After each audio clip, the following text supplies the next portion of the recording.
l'Académie de l'éloquence de l'IFG Executive Education présente le tour de la culture générale en 80 notions par Éric Cobast. Saison 3, principe du politique. Il n'y a donc pas de politique sans recherche du pouvoir. Mais ce pouvoir, il se manifeste selon des modalités qui sont très variées.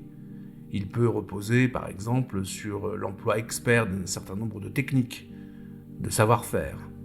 Ce sera l'articulation du pouvoir de et du pouvoir sur. Dans ce cas, on parlera de domination. Le pouvoir peut prendre également la forme de la violence, de la contrainte, de l'oppression. À côté de toutes ces manifestations du pouvoir, il y en a une qui jouit d'un statut très particulier et auquel la politique, on va le voir, est extrêmement attachée. C'est l'autorité.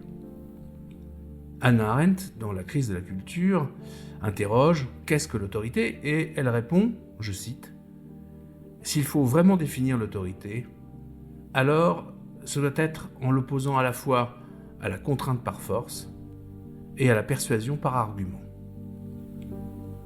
Cette autorité autrefois était fondée sur le sacré, seul dispensateur de ce prestige qui conduit au consentement.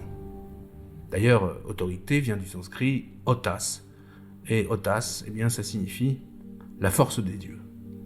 Alors aujourd'hui, l'autorité s'adosse non plus au sacré, mais plutôt à la légitimité. C'est ce que précise le philosophe Alain Renaud dans Le Monde des débats en 1999. L'autorité, c'est le pouvoir plus la reconnaissance de la légitimité. On l'aura compris, l'autorité est moins une qualité de celui qui l'exerce qu'un don de ceux qui s'y soumettent. Elle est économique, puisqu'elle se dispense de la force, elle ne réclame aucune raison partagée, mais en même temps, elle est fragile. Elle est fragile puisqu'elle ne tient que tant que son bénéficiaire semble prestigieux, tant qu'il semble digne de respect. Et une fois perdue, l'autorité peine à être restaurée. Alors, dans le monde politique, sur quoi repose ce respect qui est si nécessaire à l'autorité ?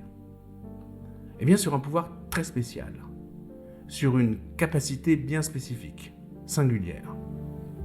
Le pouvoir de commencer. Le véritable pouvoir se loge, dit Myriam Revaud-Dallon, dans le pouvoir des commencements. De façon très significative, le verbe grec arkein signifie à la fois dominer et commencer. Pour les Grecs, l'un ne va jamais sans l'autre. L'homme politique, quand il détient l'autorité, est considéré comme un archonte, au sens étymologique du terme. C'est-à-dire à la fois un chef et en même temps une origine. Ce lien avec l'origine, ce lien avec le commencement, avec la fondation, c'est lui qui va dispenser le prestige nécessaire à l'autorité. Il n'en était pas autrement pour les sénateurs romains supposés descendre des 100 pères fondateurs de Rome, les 100 compagnons de Romulus et Rémus. Plus spectaculaire encore, souvenons-nous de la généalogie de Jules César qui remontait à la déesse Vénus, la mère d'Énée, l'aïeule de Romulus et Rémus.